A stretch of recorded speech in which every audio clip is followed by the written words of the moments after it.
Well, thank you all for joining me. Yeah, we're going to do the video thing again tonight because I started to watch a video yesterday. Was it yesterday or earlier today? And look, some of you may have already seen it. Yeah, it was 11 hours ago, so I must have watched it very late last night. Will you mute yourself, Adam, please? I'll just take it back to the start. Because I started to watch it, and then I thought this would be an excellent follow-on from last week's workshop. And then I thought, I don't particularly want to watch it again after I've, already watched it once. So I thought that I'd play it in here. And I am going to start playing it at 1.25 speed. But if anyone thinks that's too fast, let me know and I'll put it back to normal. Okay? Okay. So is everybody ready? Yep. I will be pausing it in between because if I record it completely without pausing it and saying something in between, then that's sort of copyright against me. Whereas I can add, by adding our own input into it, we're allowed to do this. So yeah, all right. All right. So I'm pretty new to this. So you're recording like your own YouTube thing, watching thing. So we should be muted unless you're asking questions of us. Yeah, kind of. Yep. Yep. Cool. That'd be good. Yeah, it's more so like, yeah, say during the video or yeah, so we're not talking over the top of each other later on. Yep. No worries. I'll mute myself now. Beautiful. Oh, thank God. All right, here we go. Most eBay sellers assume that price is the biggest factor in determining whether or not you make a sale when using best offers, but it turns out it's a little bit more complicated than that. I just finished reading a massive study that was just published by the Proceedings of the National Academy of Sciences, where researchers analyzed millions. Now, is there anybody that's that speed of him talking that fast is going to worry?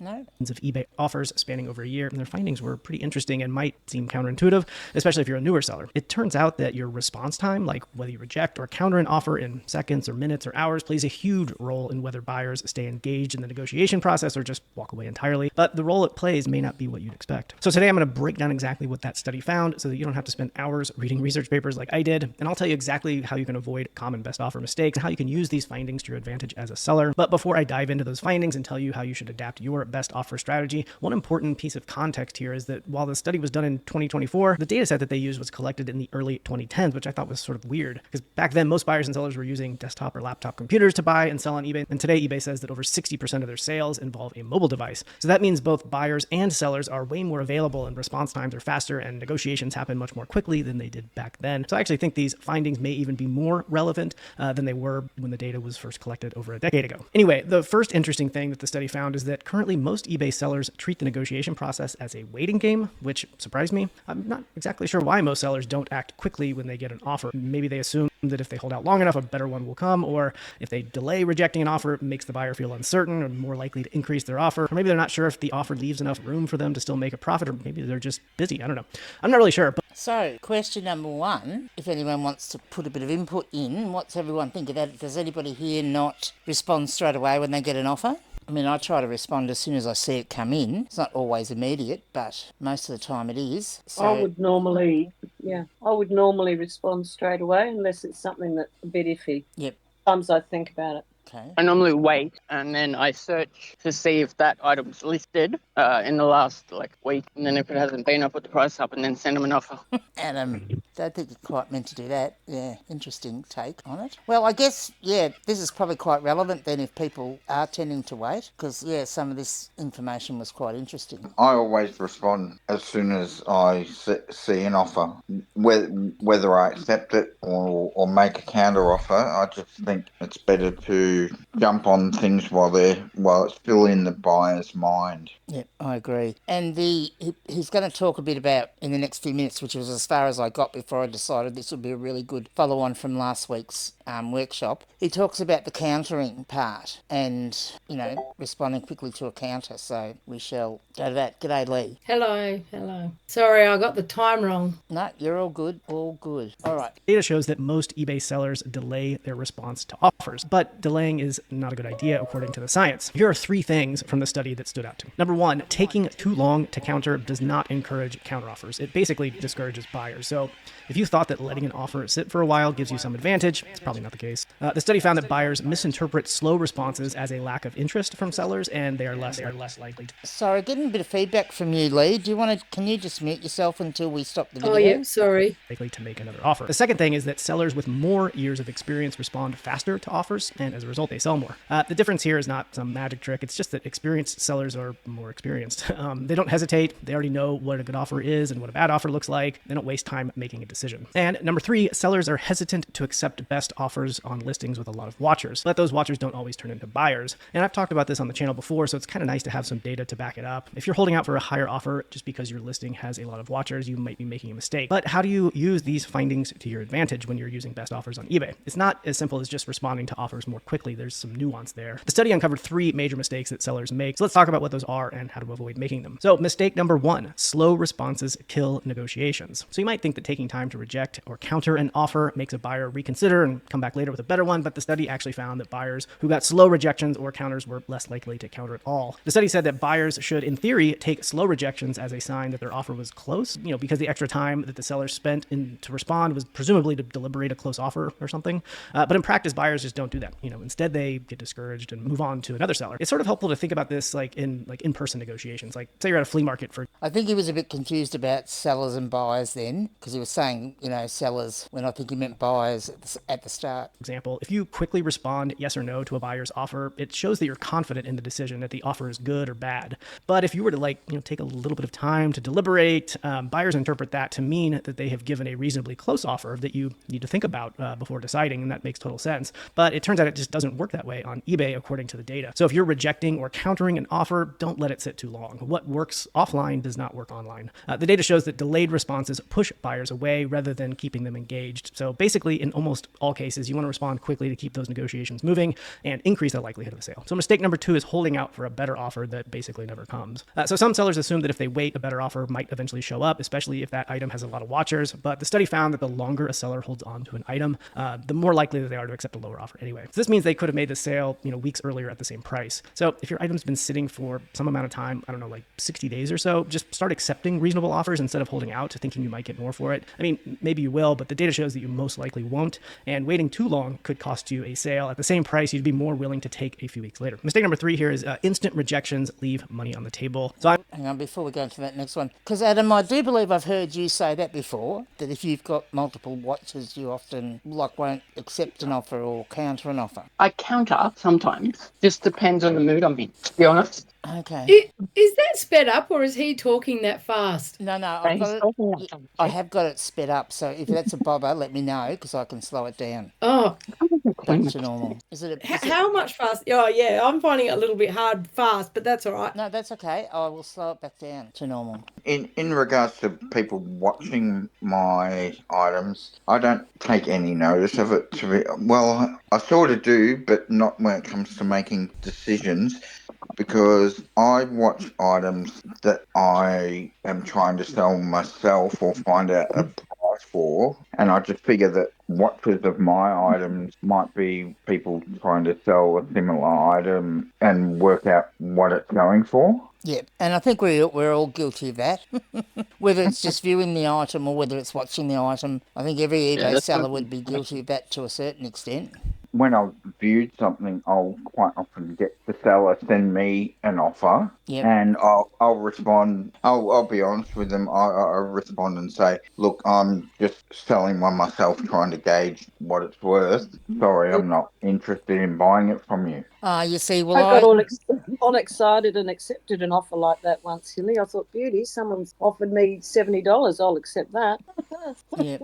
Yeah, see, I tend to say thank you, but I'm not quite ready to purchase this just yet. Oh, So, okay. yeah. All right, we'll move on. Mistake number 3 here is instant rejections leave Dude, money it's on just the a little table. bit So I'm soft on definitely my guilty of this device. one. Can you turn up Rejecting an volume a offer little? too fast can make buyers think that they weren't even close, and it could cause them to think walk it's up. away when actually they may No, have it's been up more willing full, to sorry. pay more money. Now, sometimes a quick rejection actually is a good thing, like when you get one of those ridiculously lowball offers from a buyer who has no interest in paying a fair price. In those cases, like, reject immediately. That's totally fine because it discourages further low offers so you don't get bothered again. But if an offer is anywhere within like 10 to 20% of your lowest target price, the study suggests that more experienced sellers counter instead of rejecting outright, and they end up closing more sales at better prices, which makes sense. So if an offer is within a reasonable range, you should basically always counter offer instead of rejecting outright. This is a good reminder to not let emotions make business decisions for you. Adam. I'm talking to myself here. You might feel tempted to hit that reject button when you see an offer that's like offensively low, but the data shows that countering even just a little bit often leads to a sale. So just keep that in mind. So it seems like most eBay sellers don't really think about their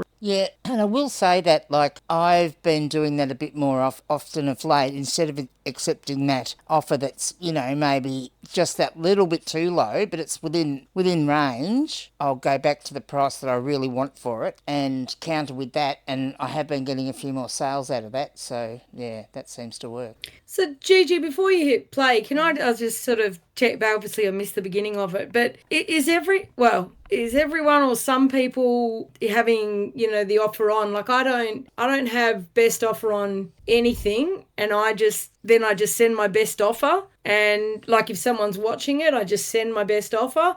And I don't ever allow countering. So, I mean, I could be missing out on sales, but I think if I send a 20% offer and someone comes and they're offering 30 or 40% less, I don't know. I'm not a big negotiator. I have best offers on all of my items apart from my variation listings. I don't have it on that, and there's a good reason for that. So if you just bear with me. I have offers on everything. I'm pretty sure. I have offers on everything. So, Variation. best offers where where are we? Where the buyer has initiated the offer, so they've sent me an offer. That accounts to 15.6% of my sales. Mm-hmm. So I guess that's sort of the range that you're missing out on. The thing is, I've experimented, like I'm sure we all have, where I went through and I looked at every item I had over $100, and I put best offers on it, and I got watches and no offers. Because the problem, like, I guess with the CDs and things, if you've got stuff down at that lower end, if you've got things that are $10 to $15 or more like that, I mean, like, I think what's someone going to offer me on a $10 CD, like $5, $6, like, I wouldn't sell it. Yeah, look, I quite agree with you on those lower priced stuff. I mean, most of my cheaper stuff's in those variation listings anyway. So in essence, I'm going to say most of my stuff that's under $20, we'll say under $15, they can't make an offer on anyway. But yeah, it becomes hard when it's at that lower range. Yeah, I just thought when I trialled and put everything over $100, which by the way is not a huge number of items, I went through and put best offer on everything and never got any. I still got watches. But you just said best offers on everything over $100. Yeah. So what about best offers on all those things that are like $20 and over? Well, every time you do one of these, I go back and experiment. So I might go back in and try. But the problem I don't know. Like I've come off with all my pricing. So with all my new listings, like where I might have listed a CD for, I don't know, $15, $16, $18, I'm already going down to like $14.99 or $13.99 or something. And then I think once I get too close to $10, I'm almost at the point where I've got to just throw it in the bin. Yeah. Look, I think there's a couple of things there, right, that I want to make a point of, and that's something we've talked about before, is that I think if you keep trying to go to the lower end, that's just going to keep happening, and you're just going to keep going lower and lower and lower. And it all comes down to the quality of the item, I think. And if you think you've got a really good item, that deserves to have that higher price. And, I can pull up book after book sale that I've sold that people have bought it off me when other people have got it listed for half the price. Yeah. So I think books that I mean I know you're watching this, it'd be interesting to see what people would think, but I think CDs and DVDs, even TV sets, have just come right off. Like and even on the very rare things, like the one I sold a couple of weeks ago for 230, that had been selling for 400. Yeah. But you might have waited 2 years to get that $400, so I've gone and sold it for 230. But CDs that were easily getting up around $100, I'm talking rare early Australian pressings, that they're not getting anywhere near that, because I'm watching other people's listings as well, and just in media in general just seems to have come off the boil, is my thoughts. 100% agree. I think that is quite true Oh, at the shit. moment. And also I know, like with Mel, I just, because I've looked at, like, I sort of been watching Mel's sales just to see what she's selling things for, and then obviously taking off what I would charge for postage and whatnot. But I've got a lot of the books that Mel sells, and I just couldn't I just can't compete, because I'm not paying 10 cents a Why are you book. competing though? Well, when I'm saying competing, I mean like competing on price, in the sense that if you've got someone who's got a massive reach because they've got their channel and they've got a massive number of followers. All right, back we go. Response time when negotiating best offers, or newer sellers might have the wrong assumptions about delaying their responses. They might think that the methods that work for in-person negotiations apply to eBay as well, but that's really just not the case. They may not realize that their response time sends the wrong signal to buyers, and that buyers misinterpret those slow responses as a reason to walk away and go find a different seller. Or maybe those new sellers just don't think it's necessary to respond to offers in a timely manner. But now you know, your response time is a strategic tool if you choose to use it that way. The data shows that delaying is basically never a good idea, and that acting quick leads to more sales and better prices. And you'll make more money than your competitors who are still waiting for that, quote, perfect offer. Yeah, so that offer stuff is pretty interesting. Some of that stuff felt pretty obvious to me, but I've been selling for a super long time. Maybe it felt obvious to you as well. But again, according to the data, if that was obvious to you, you're in the minority. Most eBay sellers aren't really considering their response time. Anyway, let's jump into my sales for the week. Yeah, I sort of keep an eye on everyone. Well, I try to keep an eye on everyone, Hilly, and see what there are that's interesting topics that can be brought up that we can discuss. And rather than just bring the topic up, it's a better fit to actually play the video, and then everybody can actually watch it and not have me putting in my interpretation of it, I guess. So how have everybody's sales been this week? Adam? An offer today, which was a bit of a weird one because it was the exact price listed for. Then I got a message from the person saying, "Oh, I meant for that to be the total price with postage included, and can you amend it?" I said, "Oh, I'll do that when I get back to the computer, and I'll send you an invoice for that price." And then they paid it, and it's all good. But that's about the only sale I've gotten in the last week, 2 weeks. But eBay have been a bit mean because I didn't make enough sales, and they've dropped me from the highest rank to the one below it. Right, okay. Yeah, so in theory with those offers as well, just to get things moving, as long as I'm going to make a few dollars, I'd just be accepting offers at the moment. Yep, I think so. Regardless, really. Yeah. Unless it's a really expensive book, then I'd be like, eBay have dropped you. Remember, you can always counter the offer. Don't be frightened to counter the offer, because especially if you have got something that's got value to it, it's worthwhile countering. I know I had one a couple of days. Even if you put the price up, then counter. We don't do that, Adam. No. But I know I had one the other day, and it was their offer was okay, and look, this book cost me nothing, so I've got no skin in the game. So really, I should have theoretically, is that a case for accepting any offer? But I also knew what it had been selling for and what it was worth. And so I then counted back sort of in the middle of where he'd originally offered me and what I'd wanted for it. So, and they accepted it and paid for it. So if something that's worth a bit of money, then I'll counter a little bit. But hello Ben and hello Bea. I just think that sending and receiving offers is quite often something that people tend to not realise just how important it is. Are we off the recording now? No, this is the recording room. I record the whole Reseller Workshop, and then I put that up in 1, 2 or 3 videos, depending how long it goes for. Really? That's why we're in the recording room. And if I go back... It's a smart idea to have a recording.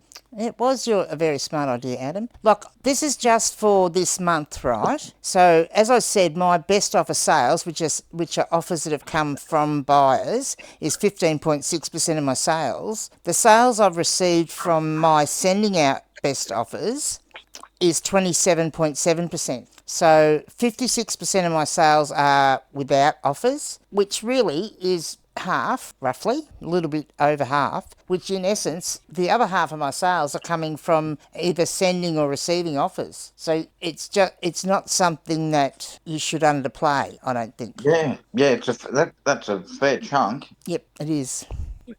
Open it so in 10 days. That's because you're not listing, Adam. Yeah, no, I'm thinking that. Yeah, if you look at it, 15.6 is from offers I've received. I don't know how the figures work out, whether if I then counter that, does that then become an offer I've sent, or is that included in the offers I've received? I'm not entirely sure, because normally I think my offers are up a little bit higher than this, as in the figure for offers I've received. But yeah, not entirely sure on that one. I think maybe they would class it as the same, like the offer received, because if you had that item promoted, I'm sure that just because you made a counter offer, eBay would still be taking your promoted item fee. Oh, absolutely. Absolutely. It's always nice to get those, when they come in. Speaking of which, here's a low ball. I've just received it right there. Right then. $5? No, it's not $5. That's not you. Let's see. I know it's low, because it's only for $10. But this is the thing. Unless it's Adam, generally if I get a low offer, sometimes they're just wanting to see, well, what is your lowest price? Now, I'm running a 22% off coupon, so they obviously think they want to get less than that. But this is a vintage Renoma shirt. It's a plus size, so it's size 20. It's a black and white floral short sleeved. It's actually new with tags, so they're not getting it for $10. That is for sure.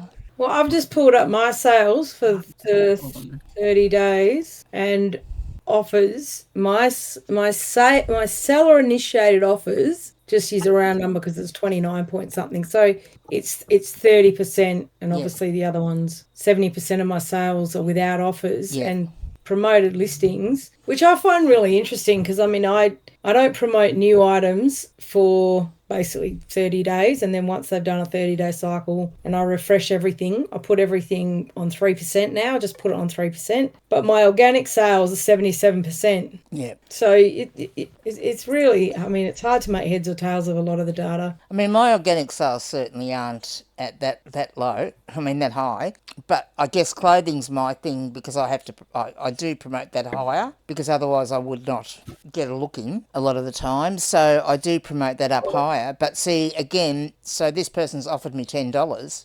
Now, just out of curiosity, because here's a bit of an exercise, so this cost me $3, this shirt, and then this is also a promoted listing, so there's another 8%. Wow. And yet they've only offered me the $10. So, yeah, not happening. As much as I'd like to play that should GG accept the offer game, it's not happening tonight. But as an alternate exercise, if I'm going to counter the offer, which I am, because I never decline them, I'll always counter them. I've got this listed for $32.15 plus post, and they've offered me $10. So if it was you, where would you come in with your counter offer? What's it listed at? It's listed for $32.18. I wouldn't go below 25 personally. Well, it's brand new, so I'd go 28.05. 25 would be my lowest. Yeah. I'd go 20 because I'm feeling generous. But I'm a sucker. Now, keep in mind, I do actually have a 22% coupon running, so they could have availed themselves of that, which would be, 32. Yeah, I do that when I've got coupons running if they haven't seen it. But don't go too low with first So counter. if they use the coupon, they'd be getting it for $25.10. You counter offer at about 17% and see if they use that instead of the 22. They might Yeah, just be exactly. more. Oh no, I don't know that I could do that. That just People aren't that bright. Just do the 25. yeah, but that's no better than them using the coupon. Yeah, but then they might counter back and move up a bit, and then you have some space come down a little bit. Yeah, I guess so. I guess that is true. That is true. Yeah, Around that, yeah, I around that level, like with jeans and stuff at 32, I always just take $5 off and go to 27. All right. Well, I'll count it back at 25.10, which is the equivalent of the coupon, and we'll see what happens. Well, I never can offer to like really low because I figure that if I can offer, then they might be likely to counter offer, and if you went 25, they might go 22, and if you're happy with that, then you take it. Oh yeah, definitely. And I mean, I've got this is new with tax, which meant that I did price it up a little bit more than what if it hadn't have been. Although, that being said, it's cost me the same as what a piece of used clothing would have. From that point of view, even though I did price it up a little bit, I don't have any worries about coming down if I need to, because it still only cost me $3. But I do have to also keep in mind that it is promoted and... You send a message with your offers? No, I used to, but I don't anymore. So someone sent me an offer of $10 on a book, and I sent them an offer back saying, listen, I pay $12 for postage, so your offer's too low. And then they ended up paying $26 for the book. Yeah. I mean, that Because would... I just kept countering. Yeah, that would only work, though, because you've got free postage, see, because I've got... Yeah. Mine's not free postage. But it happens at least once a month. Someone sends me a friggin' lowball crap offer. Yeah. I should say this. The only time people send me a message with a lowball crap offer is when they've got a tear-jerking story to try and get me to sell them the item, and that makes me even less want to sell the item to them. They'll go on your block list, won't they? Indeed they do. Because there's just no need for it. Like, if you're going to put in an offer, put in the offer, but don't give me the tear-jerking story to try and get me to accept your really super low offer. Some people think it works. Marketplace, it works. Yeah, that's the problem, is that everyone thinks they're on bargain hunt or something, trying to negotiate at a garage sale or a swap meet. Yeah. But also it's open-ended. It just says make an offer. It gives no guidelines. It gives no etiquette. It just says make an offer. Yes. So people just punch in. They're watching TV. They're not paying attention. They can just whack anything in there. They're not taking it as seriously as we're taking it. Yeah, that's right. That's true. It's a far more serious affair for us. It is. So there's the shirt, just so that you can see it. But where are you? Okay, you got to get out of the watch thing. Yeah, you've got to go out of the... Yeah. How do you get out of there? Does it go to the red arrow down the bottom? Like it'll say leave activity? Oh, yeah. Yeah. So it's quite a nice shirt. 1, 2, 3, 4, 5, 6. What about Chris this week? I've just started trying to watch that Chris's video of the warehouse move, and he's in there on Monday morning with buyers that have bought 6 things. But because I follow his store just for the sake of it, I've never bought anything. But like he's doing a 50% off coupon at the moment. Mm-hmm. He didn't turn his store off. He let it run while he was moving. Yeah, that was. I got no idea how he does that. How he did that. Adam, can you stop? Yeah, that's quite a nice. His unlisted stock first, which is smart. Yeah, that was. And then he moves his listed stock once he's probably on a weekend. Yeah. I don't know how he was running those 5 storage units. That was one of the reasons I found his videos difficult, hard to watch. What did I just say then? That didn't even make sense. No, I know what you mean. Yeah. He was going from room to room to room and all the shit in the corridor, and he puts his hand over his camera every 5 minutes, and I was like, oh my God. I was trying to think of the word earlier tonight, and I couldn't think of it. To me, it wasn't conducive to being productive. No. I didn't think. It'd be interesting to, well, I mean, I'm only on Monday still or Tuesday because it's an hour and a half. So yeah, I think I've only watched the first, I think I'm only up to like 10:30 on Monday morning, and I've watched 15 minutes. So. Yeah.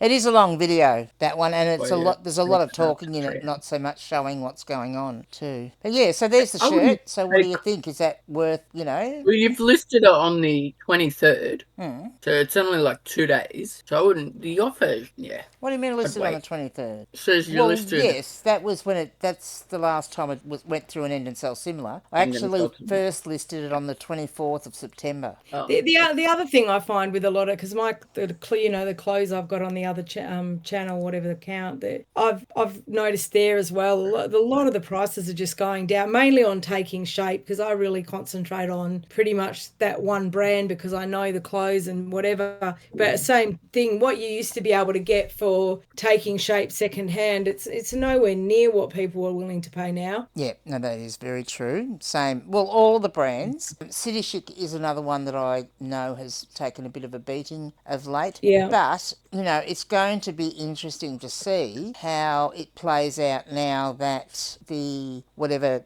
conglomeration it's called, that is now no longer going to be having Autograph and Yeah. all those stores, how that's going to play out, especially in that plus size category, because realistically there are not a lot of places for plus size women to go buying clothes. And see, the demographic for those clothes and and most of the clothes I sell is probably 45 and upwards. Yep. So unless they're working women, they're probably on really fixed and low incomes and trying to buy secondhand clothes, because honestly, you can't. Taking Shape new is eye-watering amounts of money now. Oh, it is. Yeah. I've only got a few pieces of it that I've bought at the store over the years, and I always bought off the sale rack because it was just that too pricey. Expensive. Did anyone happen to? I mean, I don't know if this is the people that are in this chat, but I mean, you have to live in this near a city. But like when what's it called, Suzanne and Katie's and what is the other one, Miller's, and everyone in all the supermarkets around near me, the little stores were all closing, and they had everything going out for like $5 and $10. And I thought resellers must have just been going through there and buying by the armfuls. Mm-hmm.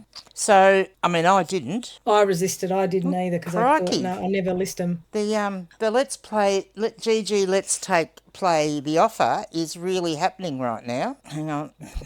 I reckon you accept. Hey, no, this is a different one. Make a sale online, that's always good. This is a different one. Well, you didn't accept the last offer, so I reckon you should accept this offer. Oh, no, I don't know about that, Adam. Don't know about that at all. Not bad. Pelicans.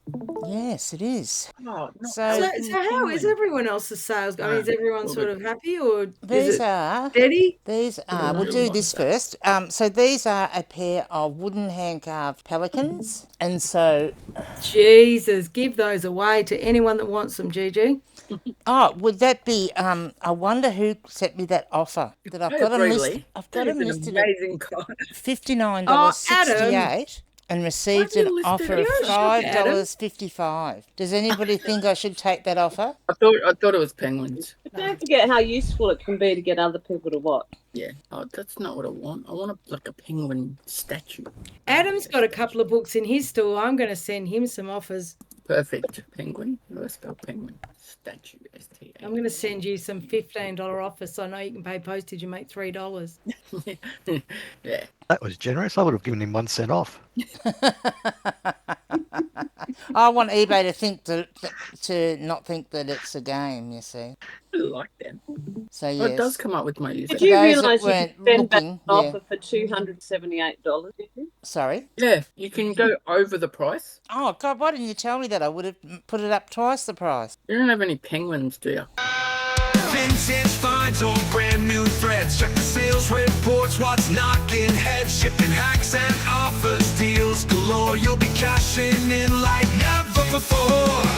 Grumpy Granny's Reseller news, from cool collections to hot reviews. We're moving stock and smashing goals. Let's watch those treasures turn into gold.